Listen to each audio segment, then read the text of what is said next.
صالح اولاد پیدا ہونے کا طریقہ، جیسا کہ ہم اور آپ اچھی طرح سے جانتے ہیں، ہر کسی کی یہ خواہش ہوا کرتی ہے کہ اس کی اولاد عبادت گزار ہو، فرما بردار ہو، نیک اور صالح ہو۔ تو اس کے لیے کیا کرنا ضروری ہے، نیک اولاد کیسے پیدا ہوتی ہے؟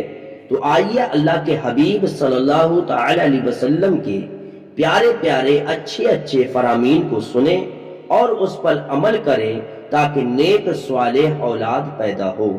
سید عالم صلی اللہ تعالی علیہ وسلم نے حضرت ابو ہریرہ رضی اللہ تعالی عنہ کو مخاطب کر کے ارشاد فرمایا کہ جب تم وضو کا ارادہ کرو، بسم اللہ پڑھ لو، تو اس وقت سے فارغ ہونے تک محافظ فرشتہ تمہارے نامہ اعمال میں نیکیاں لکھتا رہے گا۔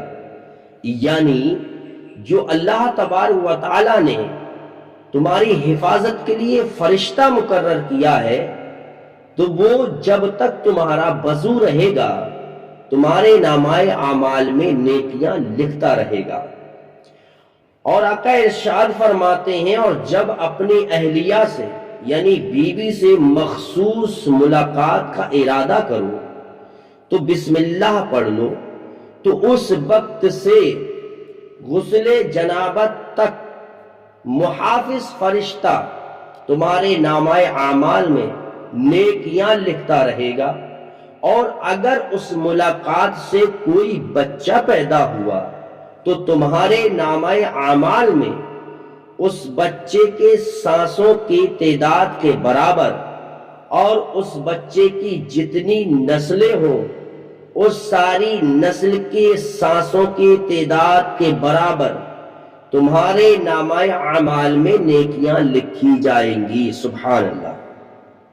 یعنی بندہ ایک مرتبہ صدق دل سے بسم اللہ الرحمن الرحیم پڑھ لے اور پھر بیوی سے صحبت کرے تو اللہ اگر جو اولاد عطا فرمائے گا تو وہ نیک اور صالح ہوگی، اور اللہ تبارک و تعالی ہر سانس کے بدلے میں نیکیاں عطا فرمائے گا۔ اور پھر سوچئے جتنی اس کی نسل پیدا ہوگی، چاہے وہ قرب قیامت تک ہو، ہر نسل کے ہر سانس کے بدلے میں اللہ تعالیٰ نیکیاں عطا فرمائے گا۔ پھر آقا کریم صلی اللہ تعالی علیہ وسلم نے ارشاد فرمایا، اے ابو ہریرہ، جب تم کسی چوپائے پر سوار ہو تو بسم اللہ اور الحمدللہ کہہ لو تاکہ اس کے قدموں کی تعداد کے برابر تمہارے لیے نیکیاں لکھی جائیں۔ اور جب کشتی پر سوار ہو تو بسم اللہ اور الحمدللہ کہہ لو تاکہ اس وقت سے نکلنے تک تمہارے لیے نیکیاں لکھی جائیں۔ چونکہ موجودہ وقت میں کشتیاں نہیں چلتی، ٹیکسیاں چلتی ہیں، دیگر سواریاں چلا کرتی ہیں، مثلا ٹرین ہے، جہاز ہے، بس ہے، ماروتی ہے۔ تو جو کشتیوں پر سوار ہونے کے وقت میں سرکار نے ارشاد فرمایا، وہ ان تمام سواریوں پر سوار ہو کر کے اگر کوئی انسان سفر کرے تو جب تک وہ سفر ختم نہیں ہوگا اس وقت تک اللہ تبارک و تعالی اس بندے کے نامہ اعمال میں نیکیاں لکھواتا رہے گا اور محافظ فرشتہ لکھتا رہے گا۔ بادشاہ روم نے حضرت فاروق اعظم رضی اللہ تعالی عنہ کی خدمت میں یہ درخواست بھیجی کہ میرے سر میں درد ہے جو کبھی بند نہیں ہوتا، تو میرے لیے کوئی دوا ارسال فرمائے۔ حضرت فاروق اعظم رضی اللہ تعالیٰ عنہ نے ایک ٹوپی بھیج دی۔ بادشاہ روم جب اس کو اپنے سر پر رکھتا تو درد بند ہو جایا کرتا تھا، اور جب اتارتا تو پھر ہونے لگتا۔ یہ چیز اس کے لیے تعجب خیز ہوئی، تو اس نے ٹوپی کی تفتیش کی تو اس میں سے ایک کاغذ نکلا جس میں بسم اللہ الرحمن الرحیم لکھی ہوئی تھی۔ اب سمجھا کہ اسی کی برکت سے درد بند ہو جاتا ہے۔ علماء کرام نے فرمایا کہ اللہ تعالیٰ کے 3000 نام ہیں۔ 1000 تو وہ ہے جن کا صرف فرشتوں کو علم ہے، اور 1000 وہ ہیں جن کا علم صرف انبیاء کرام کو ہے، اور 300 توریت میں ہے، اور 300 انجیل میں، اور 300 زبور میں، اور 99 قرآن پاک میں، اور ایک وہ ہے جس کا علم بجز اللہ تعالیٰ کے اور کسی کو نہیں۔ بسم اللہ شریف میں 3 نام مذکور ہیں، اللہ، رحمان، رحیم۔ ان تینوں میں 3000 ناموں کے معنی آ جاتے ہیں۔ نظر براں اللہ تعالیٰ کو ان تینوں ناموں کے ساتھ یاد کرنا بمثلہ 3000 ناموں کے ساتھ یاد کرنے کے ہوتا ہے۔ پس جس کام کے شروع میں بسم اللہ الرحمن الرحیم پڑھا گیا تو ان 3000 ناموں کی برکتیں حاصل ہوں گی، بشرطے کہ نیت میں خلوص اور قلب حاضر ہو۔ یعنی کہ نیت میں خلوص اور قلب کے حاضر ہونے کا مطلب کیا ہے؟ اس کو اس طرح سے سمجھ لیں کہ وہ سجدہ تو سجدہ ہوا ہی نہیں جس میں سر جھکا دل جھکا ہی نہیں۔ حضور قلبی اور خشوع اور خضوع کا ہونا، حسن ارادے کا ہونا نہایت ضروری ہے۔ حدیث پاک میں محبوب خدا تاجدار دو عالم صلی اللہ تعالی علیہ وسلم نے فرمایا، شب معراج میرے سامنے سب جنتیں پیش کی گئیں تو میں نے ان کے اندر 4 نہریں دیکھی، ایک پانی کی، دوسری دودھ کی، تیسری شراب کی، چوتھی شہد کی۔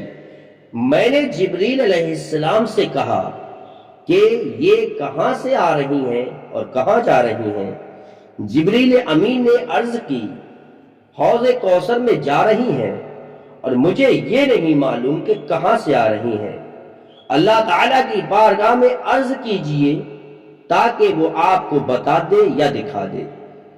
چنانچہ آپ صلی اللہ تعالی علیہ وسلم نے عرض کی تو ایک فرشتہ حاضر ہوا، اور محبوب خدا کی باخدمت میں سلام عرض کرنے کے بعد اس نے عرض کیا کہ آنکھیں بند فرما لیجیے گا۔ آپ نے آنکھیں بند فرما لی، پھر اس نے عرض کیا کھول دیجیے گا، آپ نے کھول دی۔ محبوب خدا صلی اللہ علیہ وسلم نے ارشاد فرمایا کہ آنکھیں کھولنے کے بعد میں ایک درخت کے پاس تھا، اور میں نے سفید موتی کا ایک قبہ دیکھا جس کا دروازہ سونے کا اور اس میں قفل یعنی تالا لگا ہوا تھا۔ وہ قبہ اس قدر بڑا تھا کہ اگر تمام جن و انس اس پر بیٹھ جائیں تو ایسا معلوم ہو جیسے کسی پہاڑ پر ایک پرندہ بیٹھا ہوا ہے۔ اللہ اکبر۔ میں نے دیکھا کہ یہ 4 نہریں اس قبے کے نیچے سے نکل رہی ہیں۔ جب میں نے واپسی کا ارادہ کیا تو فرشتہ بولا کہ اس قبے میں داخل کیوں نہیں ہوتے؟ میں نے کہا کس طرح داخل ہوں جبکہ اس کا دروازہ بند ہے اور میرے پاس چابی نہیں؟ فرشتے نے عرض کیا کہ اس کی چابی بسم اللہ الرحمن الرحیم ہے۔ چنانچہ آقا کریم صلی اللہ علیہ وسلم ارشاد فرماتے ہیں کہ میں قریب پہنچا اور بسم اللہ الرحمن الرحیم کو پڑھا تو وہ قفل فوراً کھل گیا۔ پھر میں قبے میں داخل ہوا تو دیکھا کہ وہ 4 نہریں اس قبے کے 4 گوشوں سے نکل رہی ہیں، اور میں نے دیکھا کہ اس قبے کے 4 گوشوں پر بسم اللہ الرحمن الرحیم لکھی ہوئی ہے۔ پانی کی نہر بسم اللہ کی میم سے، اور دودھ کی نہر اللہ کی ہا سے، اور شراب کی نہر رحمان کی میم سے، اور شہد کی رحیم کی میم سے نکل رہی ہے۔ تا معلوم ہوا کہ ان نہروں کی اصل بسم اللہ سے ہے۔ اس وقت اللہ تعالیٰ نے فرمایا اے محبوب تمہاری امت میں سے جو شخص خلوص قلب کے ساتھ ان تینوں اسماء کے ساتھ بسم اللہ الرحمن الرحیم پڑھ کر مجھ کو یاد کرے گا تو اس کو ان چاروں نہروں سے سیراب فرماؤں گا، پھر الحمدللہ پڑھے اور ختم پر آہستہ آمین کہے، اس کے بعد کوئی سورت یا 3 آیتیں پڑھے یا ایک آیت جو 3 کے برابر ہو۔ اللہ تبارک و تعالی کی کتنی رحمتیں اور کتنی اس کی طرف سے برکتیں انسان کے لیے ہیں کہ جو بندہ بسم اللہ الرحمن الرحیم خلوص قلب کے ساتھ حضوری قلب کے ساتھ پڑھتا ہے تو اللہ تبارک و تعالیٰ اس کی تمام مشکلیں آسان فرما دیتا ہے، اور جو اس کی مراد اور جو اس کے دل میں تمنا جو دعا ہوتی ہے اللہ تبارک و تعالیٰ اس کو پورا فرما دیتا ہے۔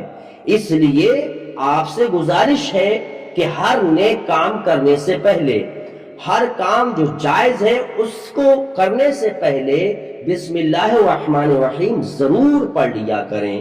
اس سے یہ فائدہ ہوگا کہ اگر خدا نخواستہ آپ کا انتقال ہو جاتا ہے تو قرب قیامت تک وہ فرشتہ جو مقرر کیا گیا آپ کے نامۂ اعمال میں نیکیاں لکھتا رہے گا۔